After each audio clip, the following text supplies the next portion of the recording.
Hi, welcome viewers and listeners. This is the second part I am doing, second second part of the video on the subject of economic crisis in Sri Lanka. I did my first video very briefly. In that video, I was trying to say that what is the problem in Sri Lanka. There are so many problems, so it is important that I have discussed in that. And the second point that I am going to talk in this video is what is the solution for this problem? What is the antidote for the problem? There's going to be another third video follows this one. This is also I try to make it very brief. So after listening to my video, if anyone interested can contact me on my phone number which is shown below, and my WhatsApp and my Facebook. So the antidote, basically if we take in Sri Lanka, in this country, in any country,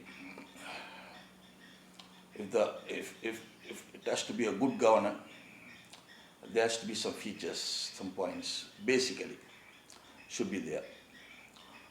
The rule of law, one, and the head of the state, the ruler, respect people's command. And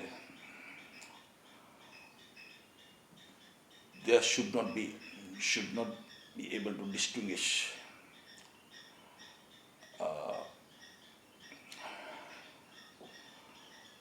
the law between poor and rich. It should be equal. It should be equal to everyone.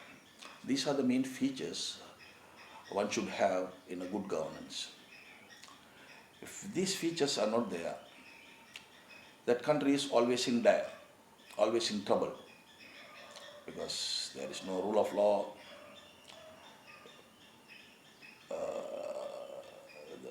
The government, the rulers doesn't respect people command, and there is no justice, equal justice for the rich and poor, for the able and disabled should be equal. So when these things are not there, you will find a country doesn't progress. There is no prosperity. So we take, in our perspective, we analyze after getting independence. It's going to be 70 plus years. We had been struggling like this. So many other countries who were behind us have come up. But why they had the rule of law, they command people's respect, everything was there. So these countries, in no time, the last 10, 15, 20 years, like countries like Singapore, when we are getting independence, they want to make Sri Lanka as a model. Because we had a very self-sufficient, stable economy, and our rupee was very much equivalent to the dollars. There was stability that time, so they admired, and we are rich in nature, and the nature is endowed with so many resources for this country. This country is a blessed country. So because of this, time to time, this ruling elites who does whatever they want and stay above the law. This will not allow a country to develop, to progress. So these areas, actually, these are the general things, but as far as Sri Lanka is concerned, there are,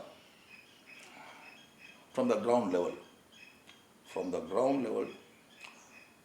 to the top level, there has to be a reshuffle. Is highly required. It's a timely requirement. Immediately we have to do it.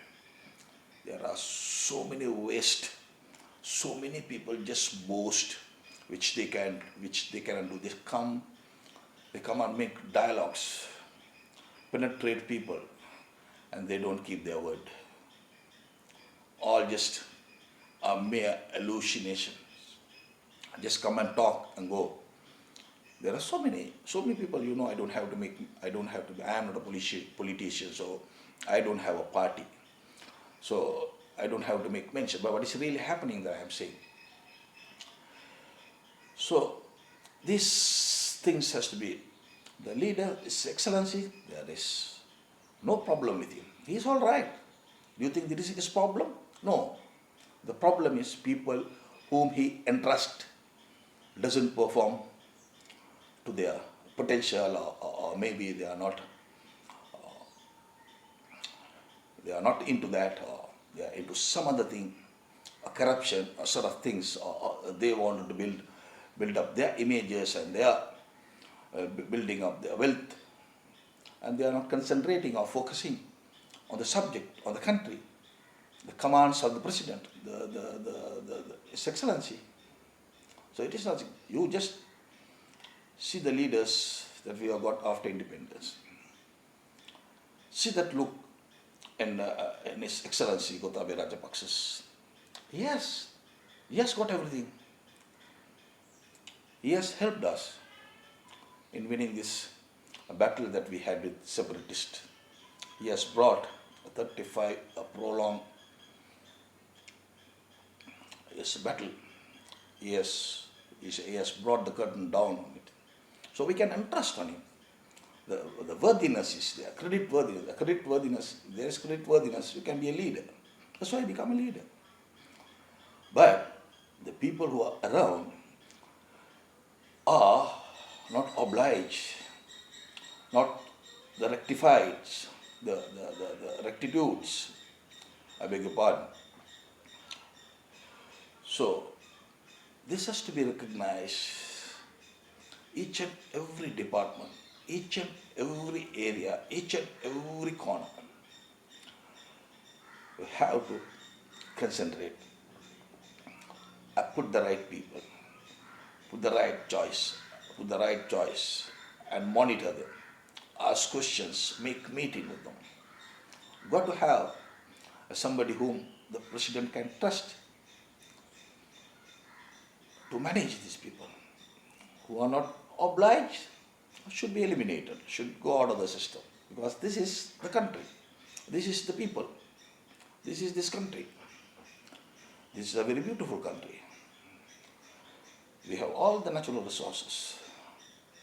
We have all the brains.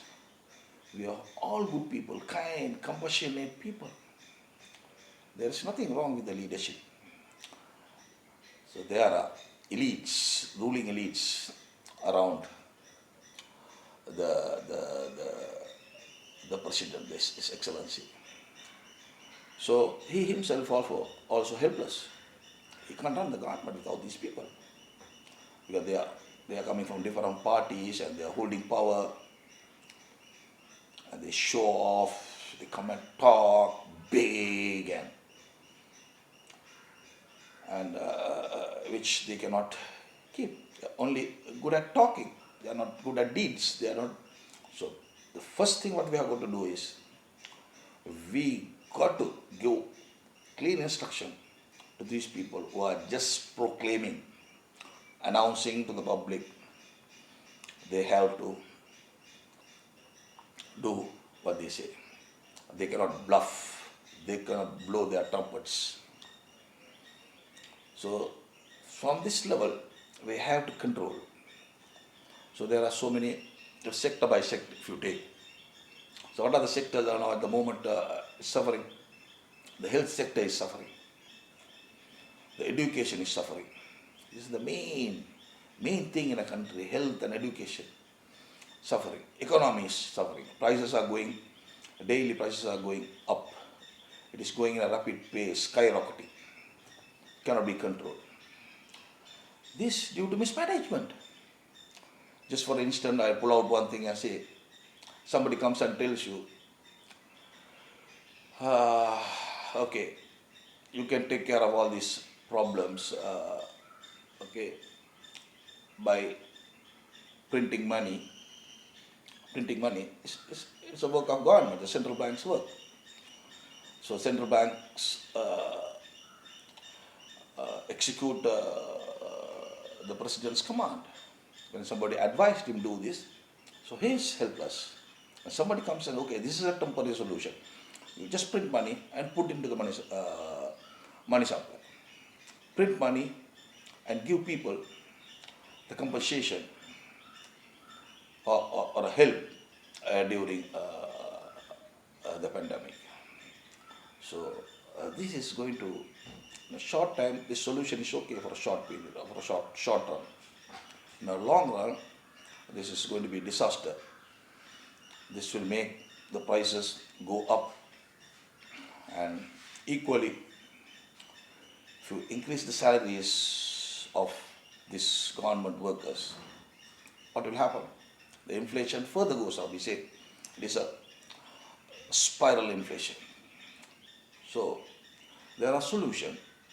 There are no finders of solution here. They just come and talk, pass the time, please the president, and they should go away. So you have to be honest, you have to be true. So be with the His Excellency, be cooperate, be united. Be united. It's very important. Don't separate it. If you separate, you cannot improve, you cannot progress. So there are so many important points. I did not speak to you in the perspective of political, actually in political angle. I generally spoke, but politically also I can speak. But one should recognize me. The solution at hand for many things, not only one things. If you want to solve your problem, financial problem, you need a financial expert. If you want to solve a problem in the health sector, you need a health expert. But all in one, it's a very rare, very seldom you get somebody like this. So I'm not blowing on my tongue, but just try with me and see. You can test me in front of all these experts, the so-called experts. So if they are experts, where are the solutions? The president is helpless. The prime minister is helpless. There can be shortcomings. That is there everywhere. But generally, they are misled. So therefore, I'm just, it's time for me to finish this video. I have just come to so many things that we have, so many problems that we have. I have discussed briefly. I have discussed in my previous video. This is the solution. Solutions also from the ground root to the top level. It's huge. It's a massive plan.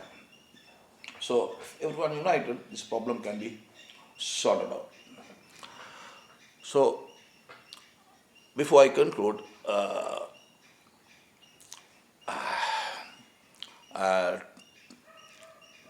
I must say that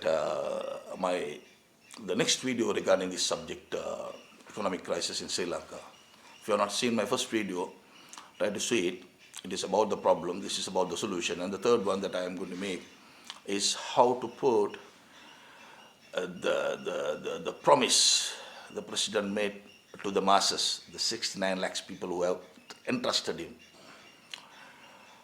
the Saubhagya Dakma, how to put that into action, how to roll the wheel of this Saubhagya Dakma, how to bring into action. This will be discussed in my next video. So people who are interested can see, and people who has commands, I beg your pardon, people who have comments, make your comments and encourage me to make more videos like this. And I would like to, if anyone interested, who's in the political circle, I did not speak any politics, I don't have any parties, so can contact me for solutions. Until I see you in the next video, bye-bye.